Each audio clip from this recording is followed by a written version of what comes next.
Hello guys, ನೀವು ನೋಡ್ತಾ ಇದ್ದೀರಾ SM Tech King Kannada YouTube channel. So friends, ಇವತ್ತಿನ ವಿಡಿಯೋದಲ್ಲಿ ನಿಮಗೆ ವಾಟ್ಸಪ್ನಲ್ಲಿ ಹೇಗೆ ಹಣ ಬರುತ್ತೆ, ನೀವು ದುಡ್ಡು ಹೇಗೆ ಮಾಡೋದಲ್ಲಿ ಹೇಗೆ ಗಳಿಸೋದಂತ ರಿಯಲಾಗಿ ತೋರಿಸ್ತೀನಿ. ಇದು ಟ್ರೂ ಮ್ಯಾಟರ್ ಆಗಿದೆ. ಸೊ ಇವತ್ತಿನ ವಿಡಿಯೋದಲ್ಲಿ ನಿಮಗೆ ತಿಳಿಸ್ಕೊಡ್ತೀನಿ. ಓಕೆ, ನೀವೇನಾದರೂ ಹೊಸಬರು ನಮ್ಮ ಚಾನಲ್ ನೋಡ್ತಾ ಇದ್ದರೆ ಸಬ್ಸ್ಕ್ರೈಬ್ ಆಗಿಲ್ಲ ಅಂದರೆ ಸಬ್ಸ್ಕ್ರೈಬ್ ಆಗಿ, ಹಾಗೆ ಬೆಲ್ಲೈಕನ್ ಪ್ರೆಸ್ ಮಾಡಿ ಅಂತ ಹೇಳ್ತಾ. ಓಕೆ, ಇವಾಗ ವಾಟ್ಸಪ್ಪಲ್ಲಿ ದುಡ್ಡನ್ನು ಹೇಗೆ ಮಾಡೋದಂತ, ಯಾವ ರೀತಿ ಮಾಡೋದು, ಇವತ್ತಿನ ವಿಡಿಯೋದಲ್ಲಿ ನಿಮಗೆ ಖಂಡಿತ ತಿಳಿಸ್ಕೊಡ್ತೀನಿ. ಓಕೆ, ನಿಮ್ಮೊಂದು ವಾಟ್ಸಪ್ಪನ್ನು ನೀವು ಫಸ್ಟಿಗೆ ಇನ್ಸ್ಟಾಲಲ್ಲಿ ಇಟ್ಕೊಂಡಿರಬೇಕು. ಓಕೆ, ಆ್ಯಕ್ಟಿವಲ್ಲಿ ಇದ್ದಾಗ ಸೊ ವಾಟ್ಸಪ್ಪನ್ನು ಓಪನ್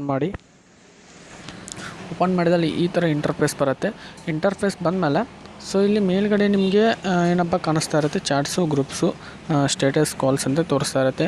ಹಾಗೆ ಸರ್ಚ್ ಬಾರು ಮತ್ತು ಅಲ್ಲಿ 3 ಡಾಟ್ಸ್ ಅಂತ ಇರುತ್ತೆ ನೋಡಿ, ಆ 3 ಡಾಟ್ಸ್ ಮೇಲೆ ಕ್ಲಿಕ್ ಮಾಡಿ. ಸೊ ಇಲ್ಲಿ ಏನು ಬರುತ್ತೆ, FM modes, restart WhatsApp, message number ಅಂತ ಇರುತ್ತೆ, new group, new broadcasts, WhatsApp web, starter messages. ಇಲ್ಲಿ ಪೇಮೆಂಟ್ಸ್ ಅಂತ ಇದೆ ನೋಡಿ, ಆ ಪೇಮೆಂಟ್ಸ್ ಮೇಲೆ ಕ್ಲಿಕ್ ಮಾಡಿ. ಪೇಮೆಂಟ್ಸ್ ಮೇಲೆ ಕ್ಲಿಕ್ ಮಾಡಿದ್ಮೇಲೆ ಆ್ಯಡ್ ಪೇಮೆಂಟ್ ಮೆಥಡ್ ಅಂತ ಇರುತ್ತೆ, ಹೆಲ್ಪ್ ಅಂತ ಇರುತ್ತೆ. ಸೊ ಇಲ್ಲಿ ಆ್ಯಡ್ ಪೇಮೆಂಟ್ ಮೆಥಡ್ ಮೇಲೆ ನೀವು ಕ್ಲಿಕ್ ಮಾಡಬೇಕು ಮತ್ತು ನ್ಯೂ ಪೇಮೆಂಟ್ ಅಂತ ಇರುತ್ತೆ.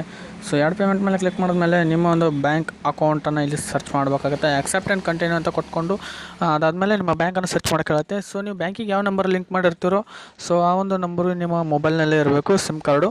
ಓಕೆ, ಅದಾದಮೇಲೆ ಬ್ಯಾಂಕನ್ನು ವೆರಿಫೈ ಆಗುತ್ತೆ.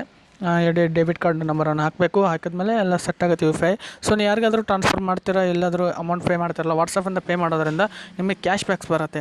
ಫಸ್ಟ್ ಕ್ಯಾಶ್ ಬ್ಯಾಕು ಎಷ್ಟು ಬರುತ್ತೆ ಅಂದರೆ 25 ರೂಪೀಸ್ ಬರುತ್ತೆ. ಆಮೇಲೆ ನೆಕ್ಸ್ಟ್ ಟೈಮಿಂದ 10 ರೂಪೀಸ್, 5 ರೂಪೀಸ್, 15 ರೂಪೀಸ್ ಈ ಥರ ಮಾಡಿ ಒಂದು ಇಲ್ಲ ಅಂದ್ರೂ 1000ರಿಂದ 2000 ತನಕ ನೀವು ಅರ್ನ್ ಮಾಡ್ಕೋಬೋದು ಫ್ರೆಂಡ್ಸ್.